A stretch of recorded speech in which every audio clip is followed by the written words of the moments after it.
everybody, welcome to Chuck Chews. Today we are going to make some Moroccan white bread, or as in Arabic, Khobz, I believe is how they pronounce it, or Khobz, something like that. I had to look it up. A traditional recipe for a homemade Moroccan bread, or Khobz, a Moroccan flatbread which is served at nearly every meal. This version is for white bread, but you can mix in wheat and semolina, whatever they call that, whatever, and some other flours. This recipe is going to make 2 8-inch round loaves. Speaking of which, I got to get something out of the drawer over here that I almost forgot to get. That for later on. For this recipe, which I will put in the thing below, I can't remember what website I got this from. Taste of Moroccan. Right down there at the bottom, that's the website I got it from. Thank those people for putting this out. Well, I'll thank them if it comes out properly. Need 4 cups of white flour, preferably high gluten or bread flour. Here's my bread flour. 2 teaspoons of salt already in here along with the flour. 2 teaspoons of sugar already in there. And a teaspoon of yeast, which kind of falls in between packets, so I just put 2 packets in there. Hopefully it works. 2 tablespoons of olive oil, which I got hiding back here. And 1 1/4 cups of warm, not hot water. And then you're supposed to oil or put cornmeal or something down on the baking sheet to keep it from sticking, or you can use parchment.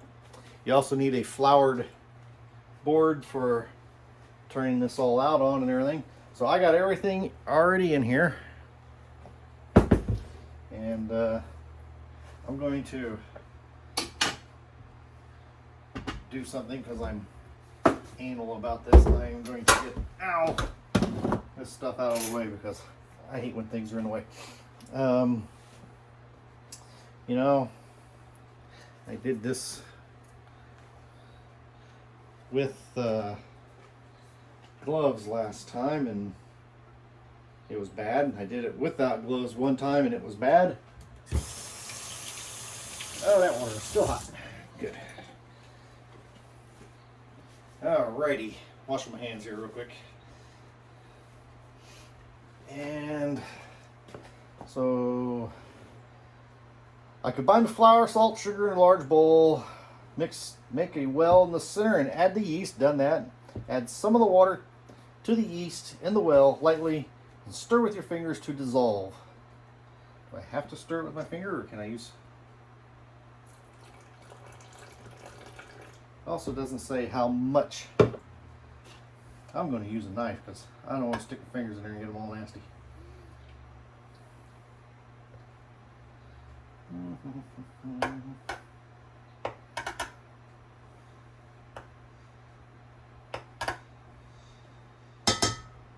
All right.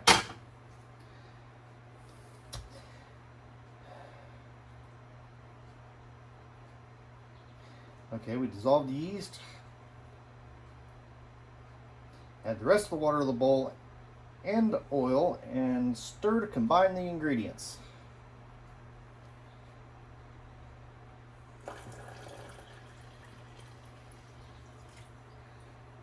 There's that. It also said to keep a little extra on hand here just in case.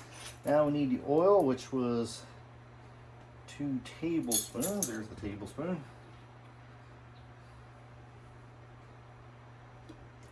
1, 2. Put that back over here where it lives. Ditch that in the sink, and I got oil all over my hands again. All right. Now I'm going to stir this with the spatula to begin with, just to get everything mixed up, and then I'll move over to my hands here in a bit. We'll see how it turns out here.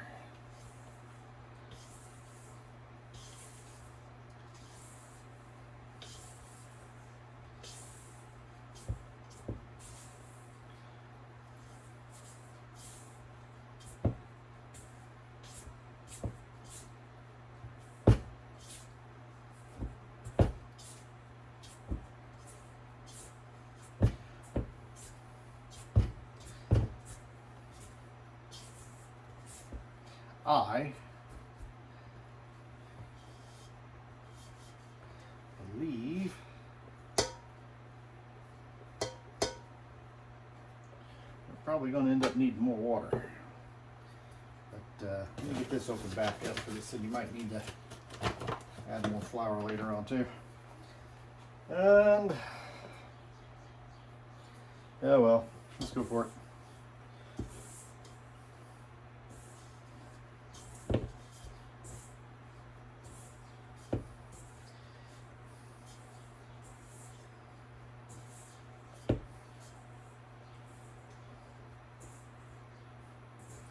All right,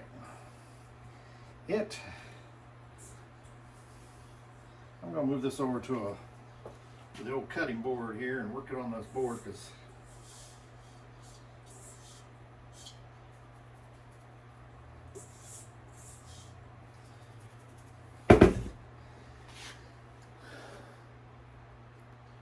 it's turning you a little bit. We're kind of down over there in that corner. All right. I tell you, this looks really dry, so I'm probably going to end up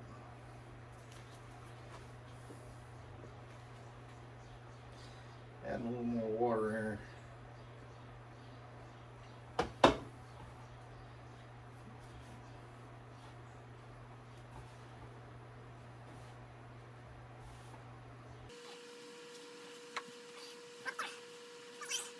here. One eternity later. How's that look? All right, now I got it into a bowl. What was next? Dough is supposed to be soft, pliable, but not sticky. Well, it's definitely not sticky. Sort of pliable. Divide dough into two small mounds and place well apart on the prepared pan. Cover with a towel.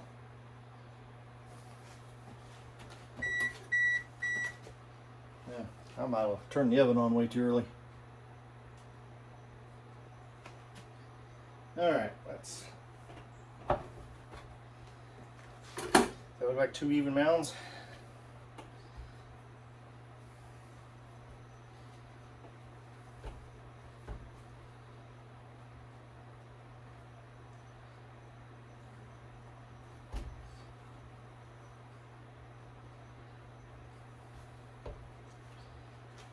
Go. We're done with that. Whoops.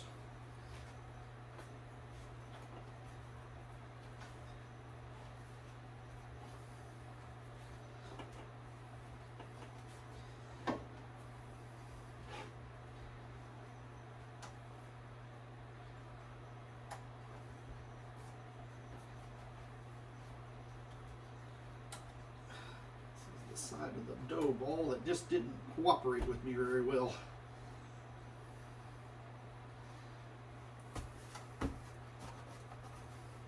All right, cover with a towel.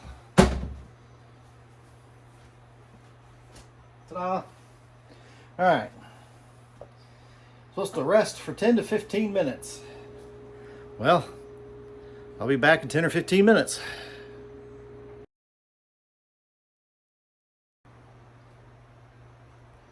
Well, it's been 15 minutes.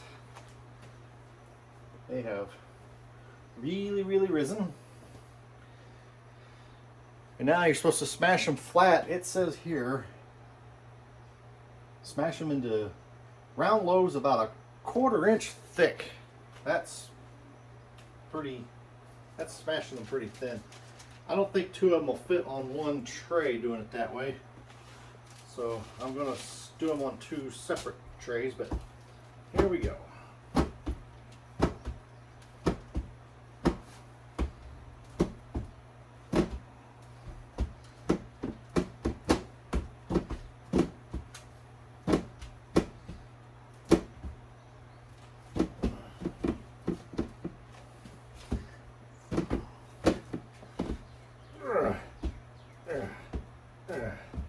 Yeah. There's no way they would have fit on one tray, but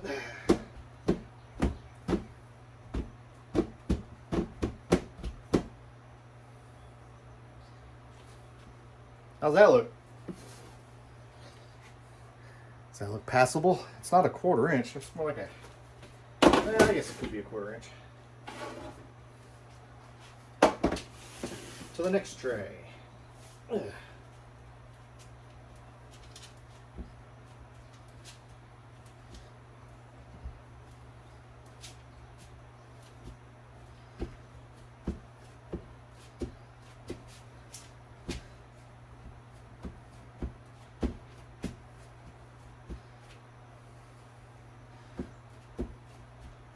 That one actually smashed out better. I'll try the other one again.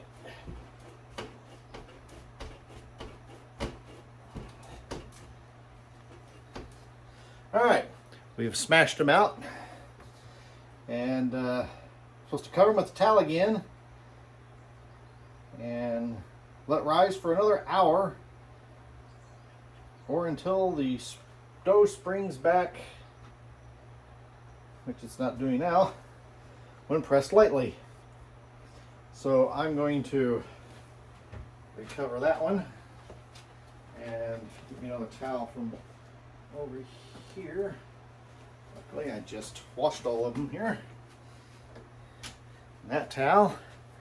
And I'm going to move them to a little warmer spot than where they're sitting right now, or I'm going to turn the fan off, one or the other. But I'll see you in an hour. 1 hour later. It's been a little over an hour now. Directions say over an hour, let it rise, take the towel off, and press it and it pops back up. It's kind of doing that. And my refrigerator making this lovely noise. You are now to take a fork and poke holes in it, or take a knife and cut a score across the top. Doesn't say to smash it back flat or anything, so we're just going to go the way it is. So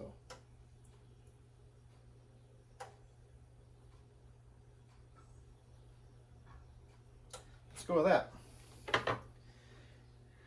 And I was going to put both of these in at the same time, one above the other in there, and flip them at the 10-minute mark. I think I'm just going to do one for 20 minutes and take it out, and then put the other one in for 20. That way I don't have to babysit it as much.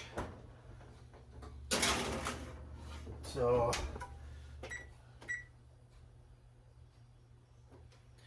we'll see you back in about 20 minutes. Well, the timer just went off. The 20-minute mark. Let's see what we got here. Oof. Ooh, that looks really good. That looks really good. It's starting to burn my hand. I say that is done. Let's put the next one in. Get the timer going for that one for 20 minutes. And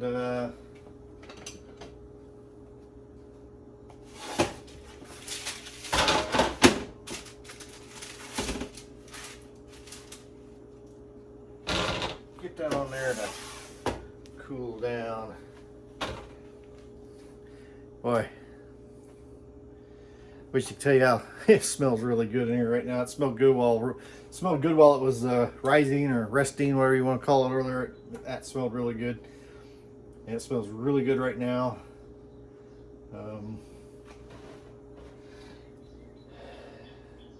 It says to let it cool, but I am dying to see what the inside of this looks like, so I'm gonna cut right down the slit mark here and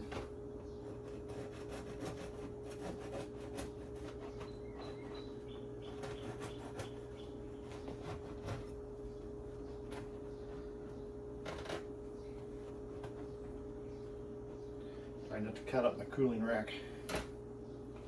Where's my other glove? I might have gloves to pick this up with.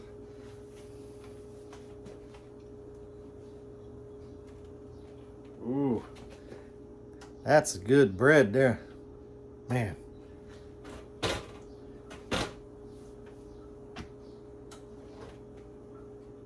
Oh yeah, that's nice and soft. Ow, and really hot. All right, Push those two halves back together there. Let them cool down a bit. Well, I'm gonna end the video here. I imagine that is as good as it sounds. You know, this is gonna be dangerous, but I'm gonna cut a little chunk off and eat it. You know.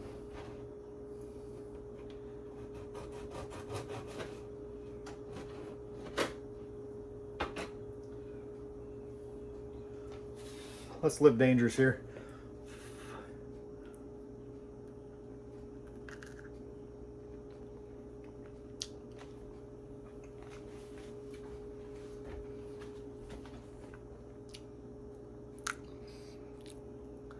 Tastes like a bread.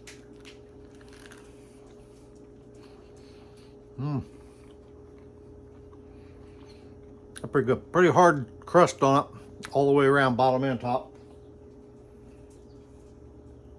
And I thought I read somewhere, maybe it was some other bread, you can take these and slice them down the middle and kind of pry them open and stuff things in them. I can't remember if that was this bread or not, but pretty good. We're going to have Moroccan bread with meatloaf tonight. Probably some mashed potatoes in there too. But we're going to end it here. If you've ever made a Moroccan bread, let me know what your thoughts about it was, because I think it's pretty good. And I've never made it before, and I'm not that much of a baker.